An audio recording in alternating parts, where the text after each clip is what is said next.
What happens when one of the most iconic figures in Hollywood walks onto a live morning show and deviates completely from the plan? What you are about to witness is not your typical celebrity interview. It's a moment where live TV transformed into an unexpected tightrope act. Kevin Costner, the actor known for his stoic persona and brutally honest nature, took his seat opposite Michael Strahan on Good Morning America, and what was intended to be a simple promotional sit-down morphed into a tense confrontation no one in the room, nor tuning in live, was prepared for. The tension amplified. The answers escalated. By the end of the exchange, one line delivered by Costner had brought the interview to an abrupt halt. How did we get there? Sit tight because the answer to this will blow you away. The Good Morning America studio hummed with the usual morning energy of bright lights, ready cameras, and a smiling Michael Strahan positioned at his desk as the minutes toward a live broadcast ticked down. Kevin Costner was the star guest, scheduled to talk about the newest Western series which has already caught the eye of Hollywood for all the right reasons.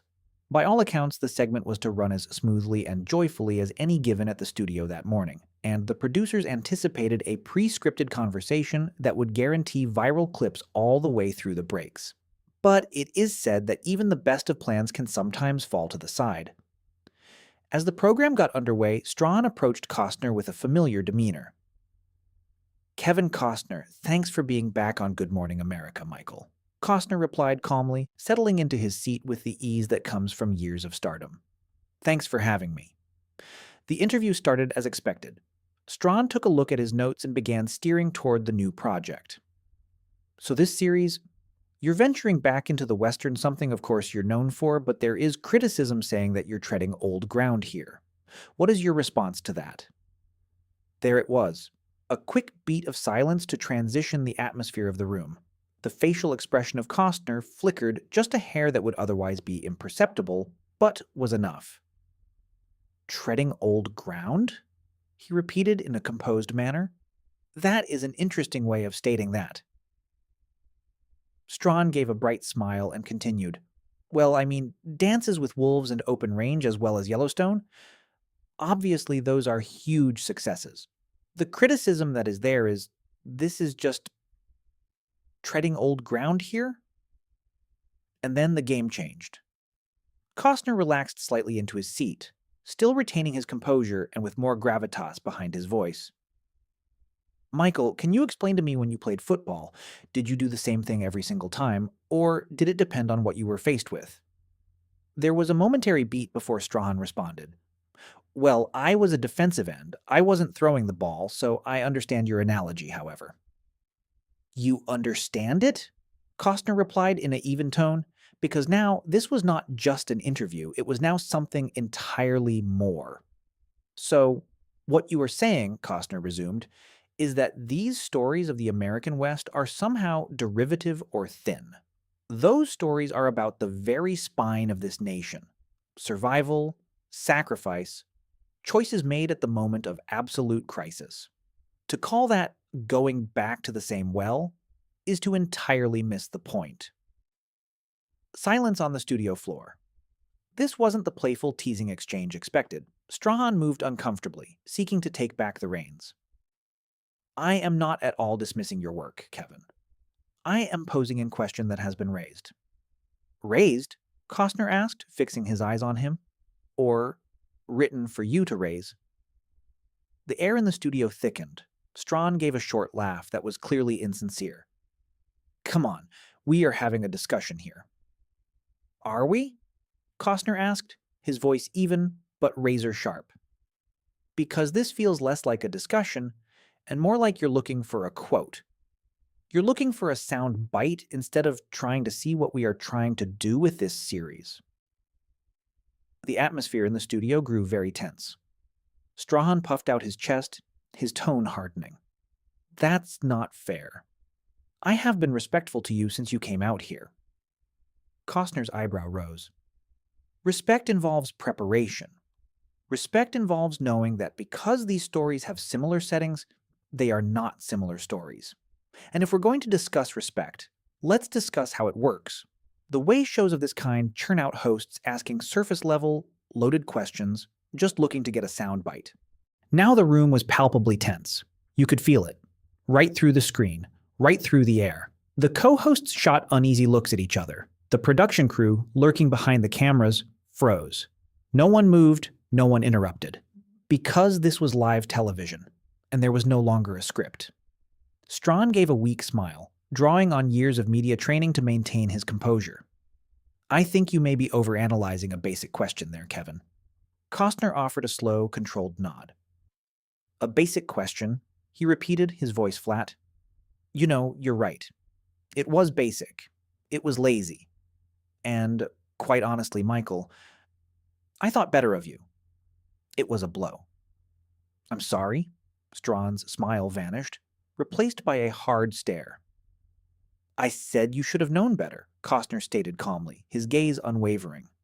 You've been doing this long enough to discern the difference between a question designed to elicit genuine discussion and one manufactured for quick viral gain. He continued his assault, upping the ante. Instead, you chose to play it safe by pigeonholing me as out of touch, all while anticipating my emotional response so you could maximize its potential impact on the internet. Strahan shook his head, a flicker of annoyance in his eyes. That is not the intent of this interview. Then what is the intent of this interview? Costner challenged, leaning forward. Because I have to say, from my perspective, it seems you are more concerned with performing your role as host than executing your role as a journalist. A shift in tone, the conversation taking a more pointed direction. Strahan inclined his head toward the camera, his voice, which had heretofore been cordial and warm, taking on a sharper edge. Kevin, in my tenure of interviewing presidents, athletes, actors, musicians, I've always demonstrated the utmost respect for every individual. At this juncture in this conversation, you are impugning my character live to a television audience. I am impugning your research, Costner countered evenly. There is a distinct difference between those two actions, and if it comes across as personal, that may reveal more about your preparedness. I am not at all defensive, Strahan stated, though the tense set of his shoulders clearly indicated otherwise. I'm simply trying to understand the motivation behind your current aggression over what is, by all indications, a very run-of-the-mill question. It was that word, run-of-the-mill, that signaled the turning point. Costner slowly shook his head. That's the problem, Michael. You assume it's okay. You assume it's acceptable to invite someone in here, solicit their time, their energy, their readiness to bare their souls in front of a nation of people, and then throw in questions that reveal you've made no effort at all to actually grasp the work itself. He leaned in. Do you even know what this series is about? What distinguishes it from anything else I've ever undertaken? Strahan opened his mouth, then closed it. The opening and closing told him everything. I thought as much, Costner said. You don't, because you didn't bother to ask. You didn't bother to excavate. You saw the word Western, saw my name, and figured you could blag your way through the rest with a twinkle and a teleprompter. That's not fair, Strahan stammered. I know that it's about a family fractured by the Civil War, about brothers at odds, about fidelity and treachery. You read the press release. Costner interrupted, his voice cold. The air in the room was already thinning. Did you watch it? Did you talk to anyone involved? Did you take 10 minutes to actually figure out why this story has merit, why it's different, why it deserves to be told right now? He let his questions linger. Or did he already see what this was going to be? Or did you just decide that you were going to be the nodding, smiling puppet master while I did all the heavy lifting? Silence.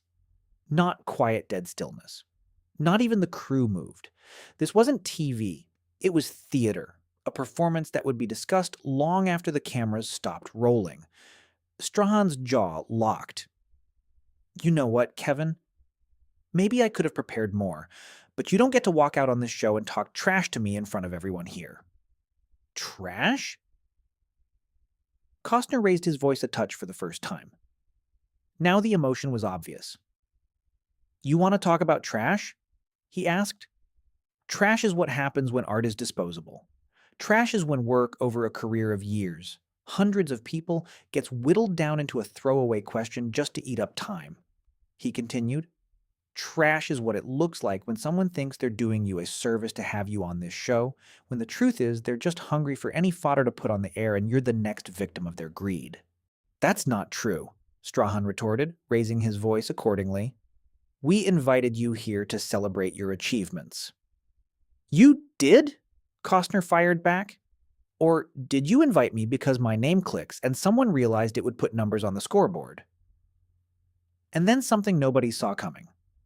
Strahan stood up from behind his desk. The movement rippled through the entire studio.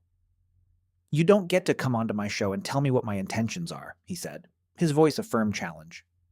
But Costner didn't budge. He remained seated calm, centered, completely at ease. Your show? He echoed. Now that's interesting. I thought I was on Good Morning America, a program built on journalism, on credibility, on service to the viewing public. He took a beat, his gaze unwavering. But you are correct, Michael. You've turned it into your show. You've made it all about you. A pause. And that, Costner said, is the problem. Strahan blinked back at him, disbelief and rage warring on his face. What the hell is that supposed to mean? It means somewhere along the line you stopped being a host and became a brand, Costner stated, his voice dropping from a simmering rage to something far more chilling. You stopped asking to get an understanding and started asking to become part of the narrative, part of the footage, part of the audio, part of the clickable online moment with your own face featured. He let the words hang in the air, allowing them to land before continuing. And in the process, you forgot what this business is actually supposed to be about. Strahan leaned forward again, his anger finally resurfacing. You don't know who I am, and you don't know who I'm supposed to represent. You're right, Costner said, but I know what you just put on display for me, and I just know you are focused on being liked and not being any good at the job you're paid to do. That stung, and he could see it hit him hard. That's all, Strahan retorted, now snapping his fingers. Let's get off this now. Get off it about what? Costner challenged, leaning further forward now. Another superficial, easy-to-dig question designed to get me to pop off so you can look like the man who provoked me? He shook his head. No, Michael, we aren't getting off of anything. We are having the conversation you should have come prepared to have when you decided you wanted to see me. I don't think we are, Strahan responded, shaking his head vigorously as well. I don't have to sit here and take that. You don't, Costner stated calmly, and then stood. And just like that, the room felt like a tight coil that was about to snap. You can leave and cut to commercials, whatever you need to do to save face. He then leaned down toward Strahan. But you listen to this because it's important. I'm not giving you grief because I dislike you. I'm giving you grief because I think you are capable of more than just a nice, smiling cue card reader. Pause. But comfortable. So damn comfortable that nobody around you anymore is challenging you because you're too established, too safe, too much a household name. Silence. Strahan stood, frozen, caught between an impulse to respond and an urge to reflect. Finally, when his answer came, it was a quiet, controlled query. So, what is this? Are you challenging me? Costner met his gaze. No. Am I holding up a mirror to you? And what you do with that mirror is on you. And just like that, the mood shifted again. The air hummed with unspoken tension as co-hosts met each other's gaze, and producers began to debate if this whole segment should be cut or allowed to run its own course, whatever that course might be.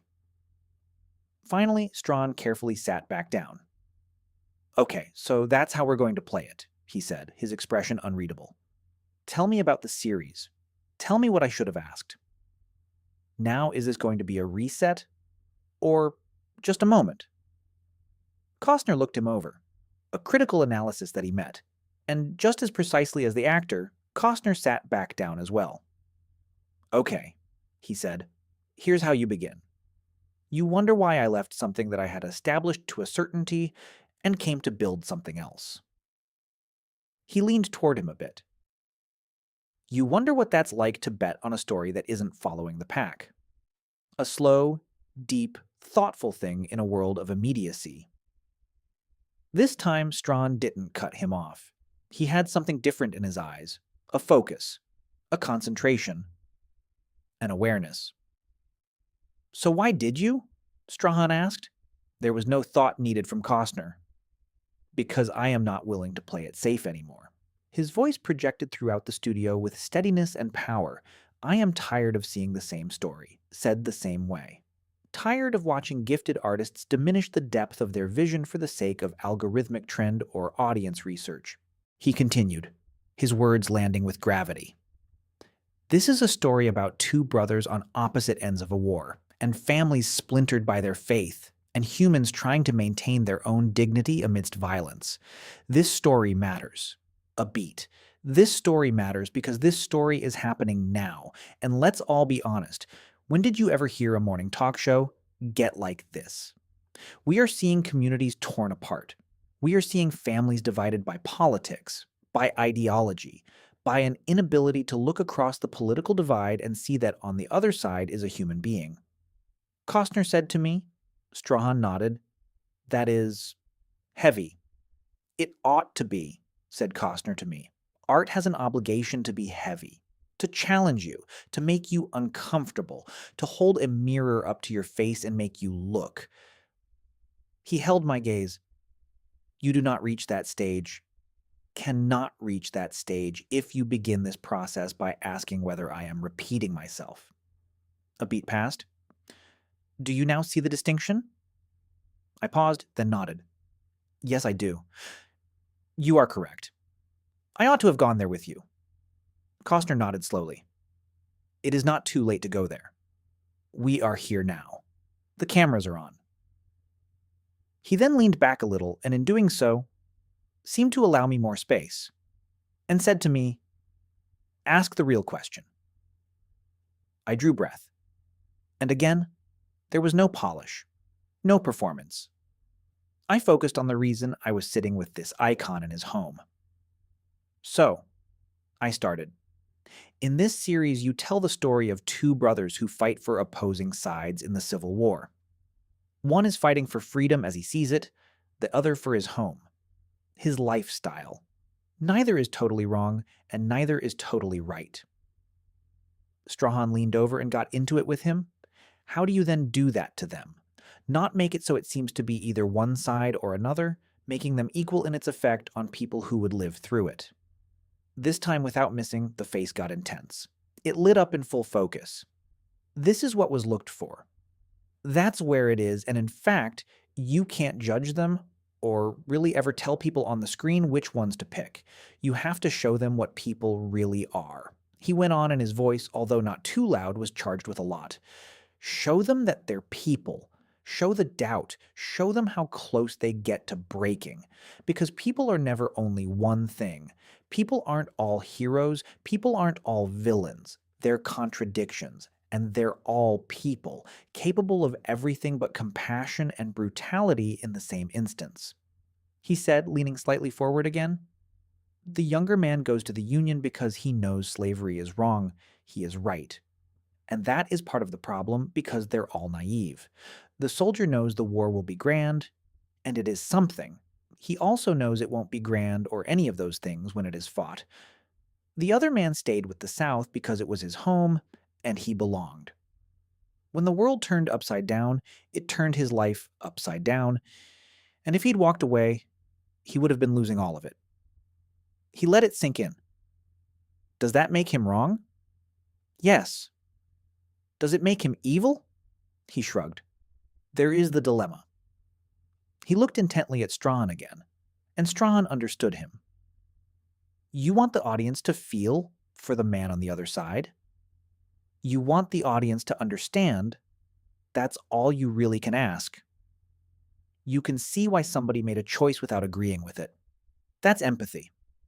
And frankly, we lost a lot of that. He went on a more pensive turn. We lost how to hold two opposing viewpoints in our heads. It has to be simple. Binary. Good and evil. Right and wrong. A pause. But life isn't. History isn't. Now Strahan was fully invested. No interjections or shallow redirects. There's one scene in the trailer, he said, where the two brothers are standing on the battlefield. They see each other and freeze. What is going on in that moment? Costner's face melted, but his voice gained gravitas. That scene is the entire show. Now, the intensity behind his words, the passion, became palpable. They haven't seen each other in 2 years. They've both taken lives, lost people in those 2 years. They've both changed. And in the midst of all the chaos, they're facing each other. A pause. And all the ideology, all the certainty that they've clung to just evaporates. Because in that moment, they're not brothers fighting a war. They're not soldiers. They're brothers. A pause. And they realize they've lost something they can never get back because of this war. Strahan moved forward. So, do they fight? Costner smiled faintly. You'll have to watch and see. Then he said, but let me tell you something. Whatever happens in that instant, it is nothing like you anticipate. And then it stays with you.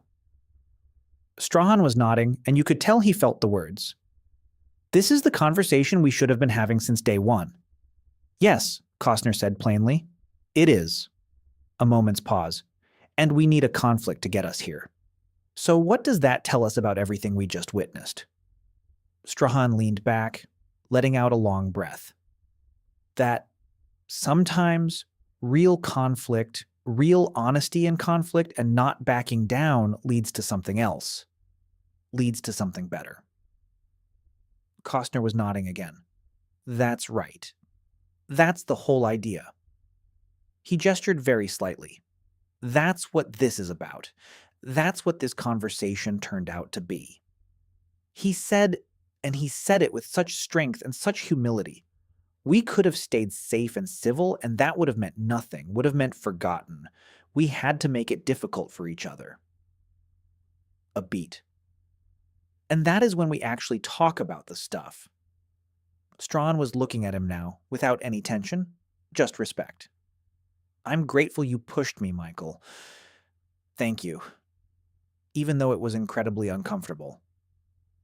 It was supposed to be, Costner replied, because people are usually uncomfortable when they hear the truth, that no one grew up from anybody patting them on the back and telling them what a great job they're doing. No, you grow from being told the truth even when you don't want to hear it, especially when you don't want to hear it. Strahan gave him a small, knowing smile that was anything but a public persona. You know, I walked out here thinking that was going to be a straightforward, slick, quick interview. A wry smile. And in place of that, Strahan chuckled outright this time. Yeah. Got my ego busted a bit, truth be told. And I suppose that made it memorable for me too. We need that from time to time, Costner said softly. Someone to put you back on the map. And the world grew still for a second time. That's what good art is. And that's what good conversations are. One last pause. They don't tell you what you want to know. They tell you what you need to know. Strahan extended his hand across the desk slowly. Thank you, Kevin.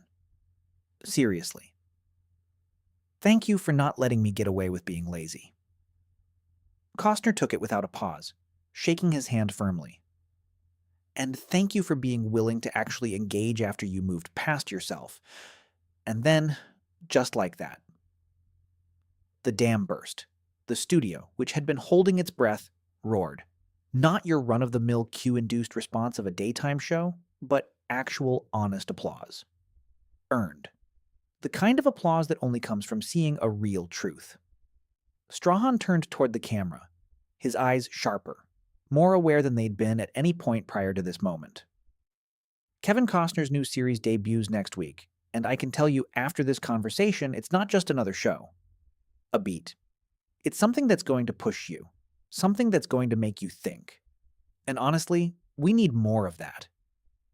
Costner gave him a small nod. It's what we all have to do, he said.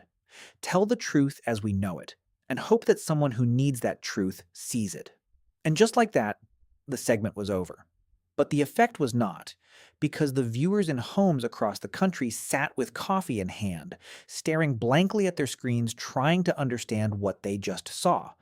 This wasn't the breezy, predictable morning interview they expected. This was different. This was the result when live television, real live television, when people stop performing and start being authentic, is still a rare occurrence and still something important. So, what just happened? It was not merely an argument. It was not just a viral moment. It was a situation where no one gave in, but somehow each person was more for it. Costner wasn't acting with pride nor demanding an argument with Strahan to have screen time. He was actually asserting and demanding for something greater than himself. And he wouldn't settle for less. So, how about you? It's up to you to decide, because here is where we pick it up.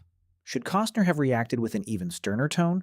Or should Strahan have told him directly that he has an even more sensitive and truthful take? Leave us your response in the comments. If you enjoy content that features real events, real tension, and real opinions, remember to subscribe and keep watch.